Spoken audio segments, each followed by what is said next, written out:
大家好，那现场有一台西雅威5代进场反映它的后刹车碟板吃钩，那我们检查一下，确实有严重的吃钩以及碳化的状况。那建议客户修复刹车盘以及更换金属陶瓷刹车来零件。那马上我们来帮这台西雅威5代进行刹车盘的修复以及金属陶瓷刹车来零件的更换。大家跟着听哦，让我来跟大家介绍。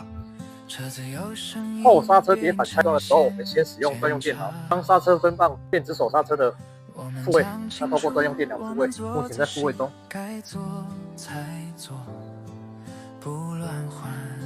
完成，碟板可以动了。拆装刹车分棒，碟板拆装之后，发现里面有严重的锈蚀，那刹车盘也一样。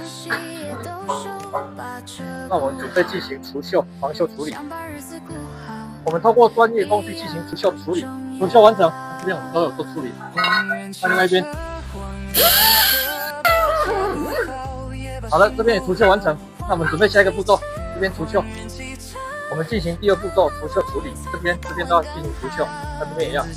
那我们透过专业仪器启动机器，再透过专用工具进行除锈。这边除锈完成，那我们准备防锈处理。我们进行防锈处理，前面这边也要做防锈处理，以及后面。好了，防锈已完成。那我们等期干以后再做刹车盘的修复动作。另外，刹车盘底座这边因为严重的生锈，我们要进行除锈处理，用特殊工具进行除锈的动作。那刹车分棒的部分，这些固定螺丝我们要透过德国刹车分棒润滑剂润滑之后安装上去。那因为远爸都是一个人拿镜头，所以没有办法将整个过程润滑过程拍摄下来，大家都可以参考看看。那这边用好了以后，我们准备进行除锈处理。这边除锈完成之后，我们透过刹车盘清洗剂，那我们清洗一下它的盘面之后进行防锈处理。防锈处理的部分，我们透过德国工业级的防锈喷漆进行防锈处理。防锈完成。刹车分棒的部分，我透过专用工具让刹车分棒复位之后，我们再更换刹车来零件。你把路交给我。你把时间留给刹车盘透过顶级刹车盘修复机，那我们看一下它的刹车修复的落差颜色，里面跟外面颜色差蛮大的。